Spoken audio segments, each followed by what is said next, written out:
ગયેલ હસી ભાઈ કીવાનો ઘાયલ ગર્લફ્રેન્ડ છે હો. ગર્લફ્રેન્ડ? અરે એલા એની કંકોત્રી આવીને લગ્ન નક્કી થઈ ગયા. કોણ કે છે એવું? હા મારી પાસે કંકોત્રી આવી ને એની. અરે નો હોય, માનું જ નહીં કોઈ દી. એલા હા એલા તું જાણી લે એની પાસે ફોન કરે. માર નાખું આજ તો હોય તો હાલો. આ વાત સાંભળીશ કે તારા લગ્ન નક્કી થઈ ગયા? સાચી વાત છે? સાચી વાત છે એમ ને? તો મારું શું કરવાનું છે હવે?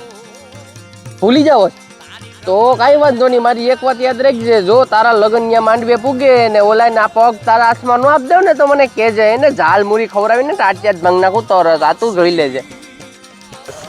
તને મેં કહી દીધું કે તું રાજકોટના હે ને સેન્ટરમાં બેસે, તને ગમે ત્યાં દેખાય ને તો પગ ભાંગીને ત્યાં થાંભલે લટકાવી દેવાના છે. જમવા નથી આવવાનું? પાન બાન ચડાવી ક્યાં જમવા જવું છે? હા હીરાભાઈ છોકરી ત્યાં કલે જ્યાં મારી ગર્લફ્રેન્ડ હતી, હવે એની ત્યાં જમવા જવાની તો ટાટિયા ભાંગવાના છે. બેહો ટાટિયા ભાંગવા જ નાનો બેહો જલ્દી બે હીટ જાવ. ટાટિયા ભાંગ નાખવાના રોજ તો મારી જ નાખવાનું છે.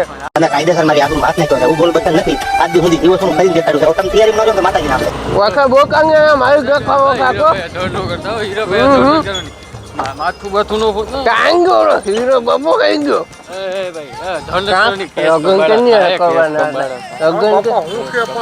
લગન મારી જયારે કરાવવાના હતા ન્યા કરાવી દીધા. કઈ કામ ધંધો કરતો બેઠા